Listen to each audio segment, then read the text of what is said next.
Hi guys, welcome back to our channel.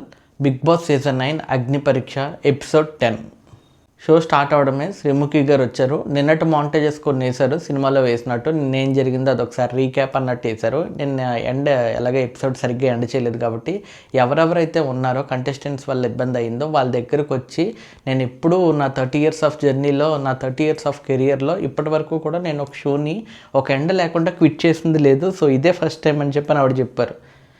So ఓదండి, ఇదంతా waste. అసలు ఎందుకు పెట్టాడో ఈడమ్మ సర్లే బూతులు వద్దులే. కానీ అసలు ఏందో దరిద్రం మీద నాకు అర్థం కాదు. అర్ధరాత్రి 12 గంటలకు పెట్టి ఒక ఇంట్రెస్ట్ లేదు, ఏనాబొచ్చు లేదు. చూసే వాళ్ళు ఉన్నారు కదా అని చెప్పి వాళ్ళ ఇష్టానుసారం పెట్టుబడి దొబ్బుతున్నారు. అసలు ఏంటో అర్థమై సావట్లేదు. బిగ్ బాస్ అంటాడు, అగ్ని పరీక్ష అంటాడు, కామనర్స్ని తీసుకొస్తానంటాడు, కంటెస్టెంట్లుగా తీసుకొస్తానంటాడు, కామనర్స్ని సెలబ్రిటీస్ని ఒకే చోట వేస్తానంటాడు.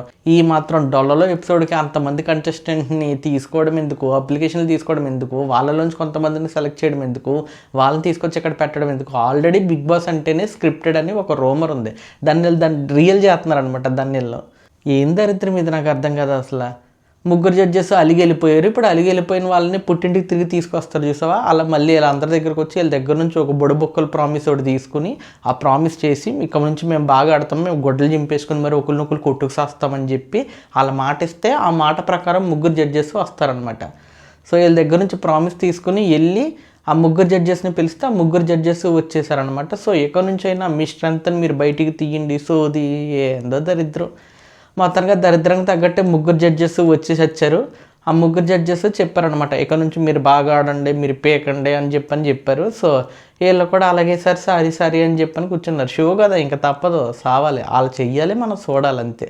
సో రావడంతోనే ఈ పెంట అంతా జరిగిపోయింది. సో అయిపోయిన తర్వాత ఏ ముగ్గురు వల్ల అయితే నిన్నటి షో దరిద్రం అయిపోయిందని వాళ్ళు అనుకుంటున్నారో ఆ ముగ్గురితోనే గేమ్ స్టార్ట్ చేద్దామని చెప్పి వాళ్ళ ముగ్గురిని పిలిచారు. వాళ్ళలో ఒకరు లీడర్గా ఉండాలని చెప్పని అన్నారు. షాకిబ్, మనీషు అండ్ పవన్ వీళ్ళు ముగ్గురిని తీసుకుని వచ్చి, మీ ముగ్గురులో ఒకరు లీడర్ అవ్వాలంటే ఎవరు అవుతారో చెప్పండి అని చెప్పని అన్నారు. మనీష్ గారు అండ్ షాకిబ్, పవన్ వీళ్ళు ముగ్గురు మాట్లాడుకుని లాస్ట్కి పవన్కి ఇద్దాం అనుకున్నారు. Which is a very fair chance. అతను ఇప్పటి వరకు అవ్వలేదు కాబట్టి అతను తీసుకున్నారనమాట. వెంటనే మన జడ్జెస్కి మెంటలు వచ్చేసింది. అంటే నిన్న మొన్నటి దాకా గొడవలు లేవు కదా, బేసిక్గా షోకి రేటింగ్లు లేవండి. ఏదో రేంజ్లో వెళ్ళిపోద్ది అనుకున్నారు, కానీ మొదట్లో వెళ్ళిందేమో, కానీ ఇప్పుడు బొక్కలా ఉంది. ఆ ప్రోమోలు కానీ అవన్నీ ఏది ఇంట్రెస్టింగ్గా ఉండి సావట్లేదు. అర్ధరాత్రి 12 గంటలకు షో పెట్టి దాని ప్రోమో ఆ రోజు 12 గంటలకు ఆల్రెడీ నిద్ర మానుకుని మరీ చూసాం. అలా చూసేసిన దాని ప్రోమో నెక్స్ట్ డే వేస్తున్నారు. అంటే మార్నింగ్ చూసేవాళ్ళు ఉంటారనేమో.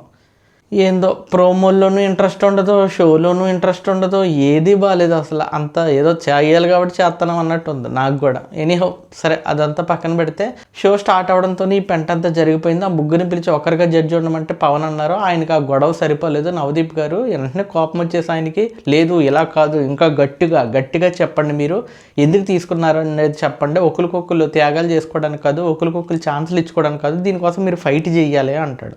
వీళ్ళు కాసేపు చదమాయిషి చేసుకుని అడి చేసి చేసుకున్నారు. బట్ స్టిల్ పవన్ గారికే స్టిక్ అని అయ్యారు. దయవేచ్చ మొత్తానికి ఆయన అయ్యారు. సో ఇప్పుడు ఆయన ఇంకొక ముగ్గురిని పిలిచి ఆ ముగ్గురులో ఒకరిని జడ్జి చేయమన్నారు. ఇలా ప్రతి ముగ్గురులోనూ ఒకరిని పిలిచి జడ్జి చేయమని అన్నారు. లీడర్ చేయమని అన్నారు. సో ఎవరు లీడర్ అవ్వాలనే దాని గురించి కొట్టుకు సచ్చారు అనుకుంటే అది వేరే విషయం. ఎనీహో ఎవరు ఎలా ఉన్నా కానీ వాళ్ళలో వ్యాలిడ్ ఆర్గ్యుమెంట్స్ ఎవరెవరి వచ్చాయంటే, ఒకటి దమ్ము శ్రీజ గారిది అయింది, నిఖిత గారికి ఇవ్వాలా, వీళ్ళకి ఇవ్వాలని చెప్పి. అండ్ ఆ సెలక్షన్ కూడా ఏందో దరిద్రగొట్టి సెలక్షన్. అసలు ప్రతిసారి ఓ ముగ్గురిని పిలుస్తారంట. ఆ ముగ్గురులో వీడికి మధ్యలో ఇబ్బంది అయిందనుకోండి, వీళ్ళిద్దరిలో ఎవరి బెస్టో వీడిని అడుగుతారు, వీళ్ళిద్దరిలో ఎవరి బెస్ట్ అని వీడిని అడుగుతారు. సో వీడికంటే ఈడి కోపం కాబట్టి సచ్చినట్టు వీళ్ళిద్దరు కలిపి మధ్యలో వాడిని అంటారు. ఇది ఒక సెలక్షను. ఏదో ఒక గేమ్ పెట్టాలి, ప్రతి ఎపిసోడ్కి 2 టాస్కులు పెట్టాలి. ఆ 2 టాస్కుల కోసం ఈ లీడర్లను సెలెక్ట్ చేసుకోవాలి. ఈ లీడర్లను సెలెక్ట్ చేసుకోవడంతోనే సగం ఎపిసోడ్ స్వాహా అయిపోయింది. బొచ్చేం లేదు ఇక్కడ. ఎపిసోడ్ ఎప్పుడో ఎత్తిపోతల పథకం కింద ఎత్తేసారు, అయిపోయింది. ఇంక జనాలు చూడడం కూడా తగ్గించేశారు నాకు తెలిసి. మళ్ళీ అది గుడ్ న్యూస్ ఎంతవరకు కన్ఫర్మ్ మనకు తెలియదు, కానీ సెలబ్రిటీస్లోనే ఇంకా ఆనుమత్యాలు లాంటి వాళ్ళు రావాలి. లైక్ ఈ అలేఖ్య చిట్టి పికిల్స్ గారు కానీ ఇలా కొంతమంది పేర్లు వినిపిస్తున్నాయి కదా. ఇలాంటి వాళ్ళందరూ వస్తేనే ఆ షోకి ఆ ఇంపాక్ట్ అనేది వేరే రేంజ్లో జమ్మని పెరుగుతుంది. చూడాలి మరి. ఐ రియల్లీ హోప్ అలేఖ్య చిట్టి పికిల్స్ నుంచి రమ్య మోక్ష గారు రావాలి అని చెప్పి. అట్లీస్ట్ ఉంటుందండి బాబు, ఏదో ఒకటి ఉంటుంది కనీసం. ఒకటి ఉంటుంది కదా, ఎప్పటి నుంచో చూడాలనుకున్నది ఒకటి ఉంటుంది కదా. సో అలాంటి ఇంట్రెస్ట్గా ఉండేది ఏదన్నా ఉంటే బెటర్. వీళ్ళ టాస్కులు సరిగ్గా పెట్టరు. ఫిజికల్ టాస్కులు చాలా గొట్టుగా సామని అంటారు, కానీ ఏముండదు. అయితే చాలా సైకోటిక్ లెవెల్లో ఎత్తారు, లేదా అసలు వచ్చి ఏది ఎవరు. సర్లేండి అసలు టాపిక్ తప్ప ఎటో పోతుందంటే అసలు ఎపిసోడ్లో ఏం లేదు, అందువల్ల అలా ఉంటుంది. ఎనీహో పిలిచారు. సో ముగ్గురుగా పిలిచి ఒక్కొక్కరిని ఒక్కో లీడర్ని సెలెక్ట్ చేసుకోమని చెప్పన్నారు ప్రతి టీం నుంచి. అలా సెలెక్ట్ చేసుకున్న తర్వాత ఆ టీములకి మళ్ళీ గ్రూపులకి మళ్ళీ ఏంటది కలర్ పేరు ఒకటి, బ్లూ టీం అంటారు, రెడ్ టీం అంటారు, గ్రీన్ టీం అంటారు. వచ్చిందే 10 ఎపిసోడ్లు. ఆ 10 ఎపిసోడ్లో ఎవరి పేరు ఏంటో ఎవరికి తెలిసి రావట్లేదు. అందులో మళ్ళీ గ్రీన్ టీములు, బ్లూ టీములు, రెడ్ టీములు, నా తలకాయ టీములు ఏందో పెట్టి చచ్చారు. సో అలా టీమ్ వైజ్ డివైడ్ చేసి ఒక్కొక్కరికి ఒక్కొక్క లీడర్గా పెట్టి ఇప్పుడు వాళ్ళకి ఒక గేమ్ ఇస్తున్నారనమాట. ఫస్ట్ ఛాలెంజ్ ఏంటంటే, ఫస్ట్ ఛాలెంజ్ అనటం కన్నా వన్ అండ్ ఓన్లీ ఛాలెంజ్ అని చెప్పడం బెటర్. ఎందుకంటే ఒకే ఒక్క టాస్క్ అండి, ఒకే ఒక్క టాస్క్ 8 ప్రశ్నలతో మొత్తం ఎపిసోడ్ మొత్తం లాగించేశారు, అయిపోయింది. పోనీ అందులోంచైనా ఏదైనా ఇంట్రెస్టింగ్గా వస్తుందా అంటే అంత పెద్ద ఇంట్రెస్టింగ్ రాలేదు, కానీ ఎపిసోడ్ వెళ్ళటానికి ఒక యావరేజ్ ఏదైతే ఉన్నాయో అవన్నీ ఉన్నాయి. Okay, coming to the point, మనం ఒకసారి టాస్క్లోకి వెళ్ళిపోదాం. సో టాస్క్ ఏం లేదండి, ప్రతి గ్రూప్ నుంచి ఒక్కొక్క పర్సన్ వస్తారు. సో అలా వచ్చిన వాళ్ళందరూ కలిపి వాళ్ళ కళ్ళ ముందు లేదా వాళ్ళు వెనక తిరుగున్నప్పుడు పర్సన్స్ కానీ లేదా ఏదైనా ఆబ్జెక్ట్ కానీ వస్తుంది, వాటిలో రియల్ ఆర్ ఫేక్ని గెస్ చేయాల్సి ఉంటుంది. లేదా ఇంకొంచెం ఇంట్రెస్టింగ్ పాయింట్ ఏదైనా తీసుకుని వచ్చి వాటి క్వశ్చన్ నుంచి ఆన్సర్స్ వెతకాల్సి ఉంటుంది. ఇది టాస్క్ బేసిక్గా. ఒకటి రియల్ ఆర్ ఫేక్ ఉంటుంది, రెండోది అడిగిన ప్రశ్నకి సమాధానం ఉంటుంది. సో ఫస్ట్ ఛాలెంజ్ ఏంటంటే వాళ్ళందరినీ తీసుకుని వచ్చారు, ప్రతి గ్రూప్ నుంచి ఒక్కొక్కరిని తీసుకుని వచ్చి ఫస్ట్ ఛాలెంజ్ ఏంటంటే వాళ్ళ కళ్ళ ముందు కొన్ని కేక్స్ అమర్చబడి ఉంటాయి. కొన్ని కేక్స్ ఉంటాయి ABCD అని చెప్పి. టేబుల్ మీద 4 కేక్స్ పెట్టి ABCD అని రాస్తారు. దాన్ని దూరం నుంచి చూసి వాళ్ళు ఏ కేక్ ఒరిజినల్ అనేది గెస్ చేసి ఒక పేపర్ మీద రాసి పక్కన పెట్టాల్సి ఉంటుంది. సో అలా పెట్టేశారు. అలా పెట్టేసిన తర్వాత ఆ మొత్తం అందరూ అన్ని రకాలుగా అన్ని కోణాల నుంచి అబ్జర్వ్ చేసి వాళ్ళకున్న ఇంటెలిజెన్స్ అంతా వాడి ఫైనల్గా కేక్ B అంటే B రోలో ఉన్న కేక్ని వాళ్ళు సెలెక్ట్ చేశారనమాట. సో అది ఒకటే ఒరిజినల్, మిగిలిన అన్ని ఫేక్. నవదీప్ గారు వచ్చి కేక్ కట్ చేసి మరీ చూసారనమాట. సో ఏది బెటర్ అది చూసారు. నాకు తెలిసి మొత్తం అందరూ ఫెయిల్, ఒక్కడు కూడా కరెక్ట్గా గెస్ చేయలేదు. అందరూ రాంగ్గానే గెస్ చేశారు. అందరూ A అని C అని ఇలా అనుకున్నారు, but B is the right answer. So ప్రతి ఒక్కరూ ఓడిపోయారు. ఏ టాస్క్లు ఇంకా అంతకుమించి మనం ఏం చేయలేము. అఫ్కోర్స్ ఇవేనా ఎంటర్టైనింగ్ ఉన్నాయంటే అనుకోవచ్చు. ఎనీహో మనం నెక్స్ట్ దానికి మూవ్ అయిపోద్దాం. ఫస్ట్ టాస్క్ అయితే ఇది, కొన్ని కేకులు పెట్టారు. కేక్లో ఏది ఒరిజినల్ గెస్ చేయమన్నారో అందరూ తప్పు చేశారు. సో గేమ్ ఎలా ఉంటుందో మన వాళ్ళకి తెలిసింది కాబట్టి నెక్స్ట్ గేమ్ బాగా ఆడతారో అనుకున్నాం. సెకండ్ గేమ్, 2 అమ్మాయిలు వచ్చారు. బ్లూ శారీలో ఒక అమ్మాయి అండ్ పింక్ శారీలో ఒక అమ్మాయి వచ్చారు. ఇద్దరికి పొడవాటి జుట్టులు ఉన్నాయి. సో ఎవరిది ఒరిజినల్ జుట్టు, ఎవరిది విగ్గు, ఎక్స్టెన్షన్ హెయిర్ అనేది గెస్ చేయాలి. సో వచ్చారు, అందరూ అన్ని రకాలుగా చూసుకున్నారు. చూసిన తర్వాత ఒక్కొక్కరు ఒక్కొక్క కలర్ని ఎంచుకున్నారు. బట్ ఫైనల్గా కరెక్ట్గా చెప్పింది మాత్రం ప్రియ గారు. సో ప్రియ గారికి పాయింట్ వచ్చింది. అండ్ ఇందులో కొన్ని లాజిక్లు ఉంటాయంటే మనకు తెలీదు, బట్ దమ్ము శ్రీజ గారు మాత్రం ఒక పాయింట్ రైస్ చేశారు. లైక్ ఆ రెడ్ కలర్ అమ్మాయి, ఆ పింక్ కలర్ శారీ వేసుకున్న అమ్మాయి తన కాళ్ళని కొద్దిగా వంచి నడుస్తుంది, అంటే అంటి పెట్టుకుని మరీ నడుస్తుంది అని చెప్పాను అన్నట్టు. సో కవర్ చేయడం కోసమా లేదా వీళ్ళు మిస్లీడ్ చేయడం కోసమా అనేది తెలియలేదు. బట్ దమ్ము శ్రీజ గారు మాత్రం ఆవిడ చేసిన యాక్షన్ని బాగా నమ్మారు. సో రెడ్ శారీ ఆవిడ అవుదాం అనుకున్నారు, కుదరలేదు. బట్ ప్రియా గారు మాత్రం కరెక్ట్గా గెస్ చేశారు. అప్పుడు కరెక్ట్గా గెస్ చేశారో లేకపోతే ఒక ఫ్లోలో కొట్టేశారో తెలియలేదు, కానీ మొత్తానికి అయింది. బట్ టు బీ ఫ్రాంక్, మనం కూడా చూస్తున్నప్పుడు వాళ్ళిద్దరు అమ్మాయిలను అబ్జర్వ్ చేస్తే ఆ ఇద్దరు అమ్మాయిల్లో బ్లూ అమ్మాయి కొద్దిగా ఆక్వర్డ్గా ఉన్నారు. అంటే ఆక్వర్డ్ అంటే మళ్ళీ బూత్ అనుకుంటారేమో, కాదు, ఆవిడ మాత్రమే అది ఒరిజినల్ జుట్టు నాకు లేదు అన్నట్టు ఆవిడ మొహంలో క్లియర్ కట్గా కనబడిపోతుంది. ఏదో తెచ్చి పెట్టుకుని బరువును మోస్తున్నాము అన్న ఫీల్ వస్తుంది. అందువల్ల ఆవిడ తెలిసిపోయింది అనమాట. సో ప్రియ గారికి పాయింట్ వచ్చింది. థర్డ్ ఛాలెంజ్, ఎప్పట్లాగే టేబుల్ ఉంటుంది. ఆ టేబుల్ మీద 2 బల్బులు పెట్టారనమాట, AB. అందులో ఫిలమెంట్ ఉంటుంది ఒకదానికి ఫిలమెంట్ ఉండదు. దాన్ని ఒక 4-5 అడుగులలో లేదా 10 అడుగులు మొత్తానికి ఇంత దూరం నుంచి కొంత డిస్టెన్స్ నుంచి చూసి అందులో ఏ బల్బు వెలుగుతుంది, ఏ బల్బు వెలగలేదు అనేది అన్నారనమాట. దూరం నుంచి చూశారు. దూరం నుంచి చూసి కేవలం కల్కి గారు మాత్రమే కరెక్ట్ ఆన్సర్ చెప్పగలిగారు, మిగిలిన వాళ్ళందరూ రాంగ్. యాక్చువల్లీ లేడీస్ అందరూ కూడా ఒక బల్బుని ఎంచుకున్నారు, బాయ్స్ మాత్రం ఒక రకమైన బల్బు ఎంచుకున్నారు. వదిలే. సో ఫిలమెంట్ ఉందా లేదా అనేది, అండ్ లేడీస్ కరెక్ట్గా గెస్ చేశారు. నాకు అర్థమైంది మీకు ఏం అర్థమైందో, మీ మైండ్లోకి ఏమొచ్చింది అనేది. ఎనీహో నెక్స్ట్ ఛాలెంజ్ ఏంటంటే గెస్ ద స్కెచ్ ఆర్టిస్ట్ని ఇద్దరిని పిలిపించారు. వాళ్ళిద్దరిలో కల్లా ఎవరు రియల్ స్కెచ్ ఆర్టిస్ట్ అని చెప్పనే గెస్ చేయాలి. యాక్చువల్లీ ఈ పాయింట్కి వచ్చిన తర్వాత అప్పుడు నవదీప్ గారు కూడా అడిగితే అప్పుడు చెప్పారు, కాదు ఎవరిని పిలిస్తే వాళ్ళని ఏదైతే అది ఎటువంటి క్వశ్చన్ చేయకుండా గెస్ చేసేస్తున్నారంటే మీకు క్వశ్చన్ అడిగే అధికారం ఉంటుంది కదా. లైక్ నువ్వు ఎవరు స్కెచ్ ఆర్టిస్టు, ఎప్పటి నుంచి చేస్తున్నావు, ఇలాంటి కొన్ని క్వశ్చన్స్ అడిగే అధికారం మీకు ఉంది. ఆ క్వశ్చన్స్ అడిగి కూడా ఒపీనియన్స్ రాయొచ్చు మీరు, అది కూడా తెలియకుండా జస్ట్ ఆరామ్సే అలా రాసేస్తున్నారు మీరు అని చెప్పాను అన్నాడు.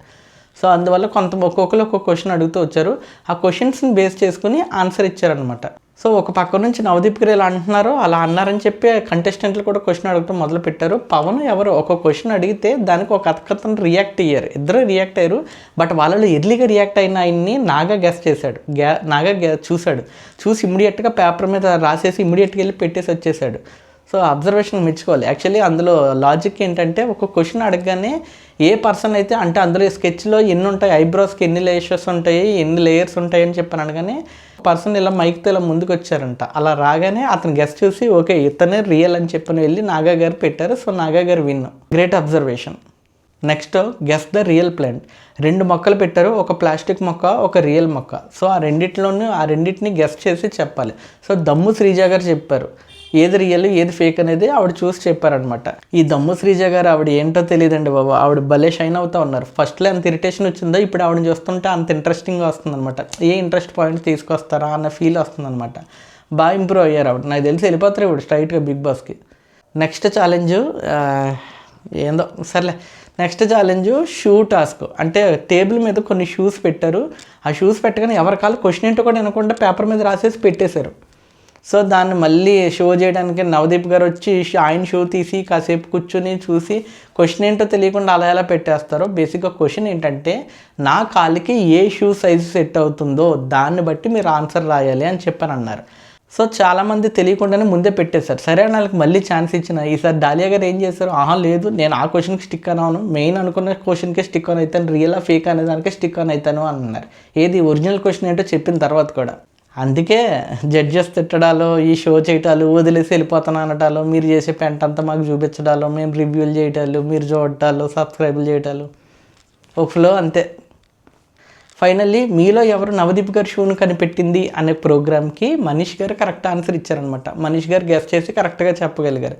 పాప మొన్నటి నుంచి ఎల్లో కార్డులు తీసుకుని ఫ్లాప్ కంటెస్టెంట్ అని పేరు వచ్చింది కదా, ఇవాళ కొద్దిగా షైన్ అయ్యాడు. అట్లీస్ట్ ఒక్క క్వశ్చన్తో ఆయన హ్యాపీ అన్నట్టు చెప్పడం మర్చిపోయినండి.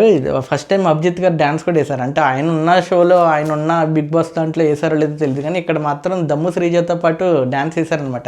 యాక్చువల్లీ దమ్ము శ్రీజ పాయింట్ గెలిచినందుకు ఆనందపడిందో లేదో తెలియదు, కానీ చూసే జనాలు కూడా అభిజిత్ కూడా 3 మార్క్ డ్యాన్స్ వేసినందుకు చాలామంది చాలా హ్యాపీగా ఫీల్ అయిపోయి ఉంటారు. Next guess the real singer. అంటే ఇద్దరు గెస్ట్ని పిలిచి వాళ్ళిద్దరిలో సింగర్ ఎవరో గెస్ చేయాలి. సో క్వశ్చన్స్ అడిగారు చాలామంది. 2-3 అడిగారు, బట్ క్వశ్చన్స్ వేస్టెడ్ అంతే. అందరూ ముఖ్యంగా హరీష్ గారు క్వశ్చన్ అడిగారు, నా యాల్ది ఆయన అడిగారు ఉంటాం బేసిక్గా మీరు ఏ పాటలు పాడతారండి అని చెప్పని అడిగారు. అన్ని రకాల పాటలు పాడతానన్నాడు ఆయన సింగర్. ఆయన ఇంకా తెలివైనాడు. సో క్వశ్చన్ వేస్ట్ అయిపోయింది, బట్ హరీష్ గారే కరెక్ట్గా గెస్ చేశారు. ఆ మనిషి ఉన్న విధానం కానీ అదంతా చూసి అతను మాట్లాడే విధానం, ఆ వాయిస్ టెంపోని బేస్ చేసుకుని హరీష్ గారు కరెక్ట్ ఆన్సర్ ఇచ్చారు. నెక్స్ట్ అండ్ లాస్ట్ అని ఎందుకన్నానంటే బేసిక్గా 2 టీమ్స్కి టై అయిందనమాట. సో అందువల్ల టై బ్రేకర్ కింద లాస్ట్ టాస్క్ ఒకటి ఇచ్చారు. అదేంటంటే ఒక టేబుల్ మీద 2 గ్లాసెస్ పెట్టారు. అంటే కళ్ళజోడులో 2 రకాల కళ్ళజోడులు పెట్టి ఆ 2 రకాల కళ్ళజోడులో ఏది పవర్ ఉన్న కళ్ళజోడు, ఏది పవర్ లేని కళ్ళజోడు అని పెట్టారు. సో అది గెస్ట్ చేయడానికి శ్రీజ గారు అండ్ ప్రియ గారు వీళ్ళిద్దరు వచ్చారు. దమ్ము శ్రీజ గారు, ప్రియ గారు. యాక్చువల్లీ శ్రీజ గారు రాసిన తర్వాత వెళ్ళి పేపర్ పెట్టడానికి అక్కడికి వెళ్తున్నారు. వెనకాల ప్రియ గారు వస్తుంటే ఆవిడ కొద్దిగా అడ్డిచ్చి ఆ తర్వాత పేపర్ అక్కడ పెట్టారు. ఇమ్మీడియట్గా ప్రియ గారు ఒక మాట అన్నారు, ఏంటి కానీ అమ్మ నేను ఇలాంటి చీప్ ట్రిక్స్ మాత్రం ప్లే చేయను అని చెప్పన్నారు. చీప్ ట్రిక్స్ అంట. వెంటనే జడ్జెస్ కూడా షాక్ అయ్యారు. ఇందులో చీప్ ట్రిక్స్ వచ్చేమి ఉండదు, నువ్వు వచ్చింది ఎందుకు వయ్యారంగా అట్టేటట్టు నడుచుకుంటా వచ్చి స్టైల్గా అక్కడ పెట్టి నువ్వు వెళ్తానంటే దొబ్బదు కదా, పక్కనోడు కాంపిటీషన్ అనుకుంటాడు. కాబట్టి వాడు అన్ని రకాల స్ట్రాటజీస్ ప్లే చేస్తాడు. ముఖ్యంగా దమ్ము శ్రీజ లాంటి వాళ్ళు ఇంకా పెద్ద స్ట్రాటజీస్ ప్లే చేస్తారు. వాటన్నిటికీ తట్టుకుని నిలబడితేనే బిగ్ బాస్. నువ్వు నైస్గా ఆరామ్సే వచ్చి పెడతానంటే దొబ్బదు కదా, చూసేటవాడికి చిరాకు వస్తుంది. సో దమ్ము శ్రీజ గారు పరిగెత్తుకుంటూ వెళ్ళారు. ఆవిడ స్ట్రాటజీ ఉపయోగించి పెట్టారు. గెలిచారా గెలవలేదా పక్కన పెట్టు, నీ పర్ఫార్మెన్స్ ఆడియన్స్కి చూడటానికి ఎంటర్టైనింగ్గా ఉందా లేదా, డిఫరెంట్గా ఉందా లేదా, ఇదే చూస్తారు బిగ్ బాస్లో. ఇన్ని సీజన్లు చూసి వచ్చారు, అయినా కానీ చీప్ అంటే ఏమనాలి. ఇదే చీప్ అనేవాడు బిగ్ బాస్లో అని ఉంటే సోమవారం నామినేషను, ఆదివారం ఎలిమినేషను. సో ఫైనల్లీ ఇన్ని టాస్కులతో ఇన్ని ఛాలెంజెస్తో మొత్తానికి ఒకే ఒక్క గేమ్తో షో మొత్తాన్ని అవగొట్టేశారు. ఫైనల్గా అనుష గారు టీం విన్ అయింది. అనుష గారు ఓట్ అప్పీల్ ఎవరికి ఇవ్వాలి అనుకుంటున్నారంటే హరీష్ గారికి ఇచ్చారు. హరీష్ గారు ఓట్ అప్పీల్ చేశారు. మరి నా వాళ్ళదే సూపర్ చేశారు, అసలు చాలా బాగా చేశారు.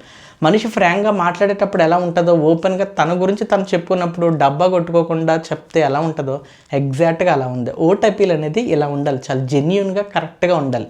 నేను ఇది చేశాను, నేను ఇది చూపించుకున్నాను, మీకు నచ్చితే, నా పర్ఫార్మెన్స్ నచ్చితే కొద్దిగా ముందుకెళ్ళడానికి సాయం చేయండి, ఇట్లానే ఉండాలి. ఓవర్ ద టాప్ పైకి వెళ్ళకూడదు, కిందకి రాకూడదు. సో అలా చేశారనమాట. ఫైనల్లీ ఆ నోట్ అపీల్ అయిపోయిన తర్వాత జడ్జెస్ ఇక ఏదో పెంట ఉండాలి కదా లాస్ట్లో, నేను ఎంత చెప్పినా కూడా షైన్ అవ్వలేదు, అసలు ఇవాళ మీరు ఏమేమి ఆటాలని చెప్పి కొంతమందికి దొబ్బులు వచ్చాయి. ఎవరికి?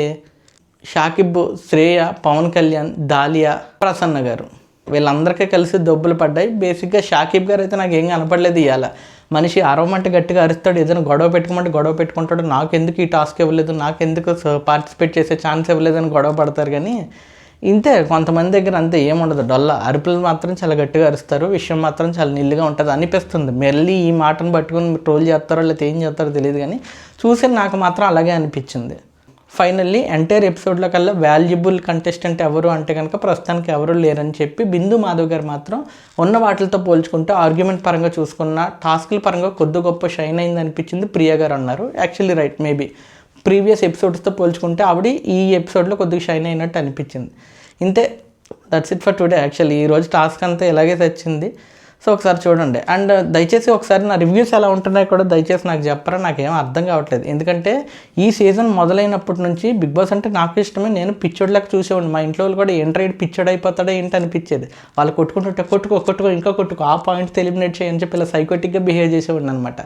సో ఆ వెంటనే దాని గురించి రివ్యూవర్స్ ఏమన్నారని చెప్పి ప్రతి చిన్న రివ్యూవర్ వీడియో కూడా చూసేసేటోండి అనమాట. ఎప్పుడైతే నేను సొంతంగా రివ్యూస్ చేయడం స్టార్ట్ చేశానో ఒక్క రివ్యూవర్ కూడా చూడలేకపోతున్నాను. దానివల్ల నాకు అది తెలియట్లేదా లేకపోతే ఏంటి అనేది అర్థం కావట్లేదు. సో దయచేసి ఒకసారి మీరు కామెంట్ చేయండి ఎలా ఉంటుంది ఏంటనేది, దాన్ని బట్టి నేను ఇంకొంచెం ఇంప్రూవ్ చేసుకోవడానికి ట్రై చేస్తాను. ఈరోజు ఎపిసోడ్ అయితే ఇంతే, నాకు పెద్ద ఎగ్జైటింగ్ అనిపించలేదు. చెప్తున్నాను కదండి, అన్నీ లాసే. అర్ధరాత్రి పెట్టడాల్లో, దాన్ని మార్నింగ్ వరకు ఉంచడాల్లో, మళ్ళీ మార్నింగ్ అప్లోడ్ చేయడాల్లో ఏందో అంత తేడాగా ఉంది. నాకైతే ఆ బిగ్ బాస్ అగ్ని పరీక్ష మొదట్లో ఉన్నంత హైప్ సెకండ్ దాంట్లో ఉంటుందని నేను అనుకోలేదు. ఐ మీన్ నెక్స్ట్ వచ్చే వాటిలో ఉంటుందని నేను అనుకోలేదు. నేను అనుకున్నట్టుగానే పెద్దగా ఏమీ లేదు. సో అలా కొట్టే తెచ్చే అన్నట్టు వెళ్ళిపోతున్నాయి. మనం కూడా అలాగే చూస్తున్నాం. That's it for today. ఈరోజు ఎపిసోడ్ చూసాక మీకు ఎలా అనిపించిందో కామెంట్ చేయండి, అండ్ మీ ఫేవరెట్ కంటెస్టెంట్ ఎవరో కూడా కామెంట్ చేయండి. సో ఈ వీడియో నచ్చితే లైక్ చేయండి, మీ ఫ్రెండ్స్ అండ్ ఫ్యామిలీకి షేర్ చేయండి, కంటెంట్ నచ్చితే సబ్స్క్రైబ్ చేసుకోండి. This is J signing off from now to talks. Thank you.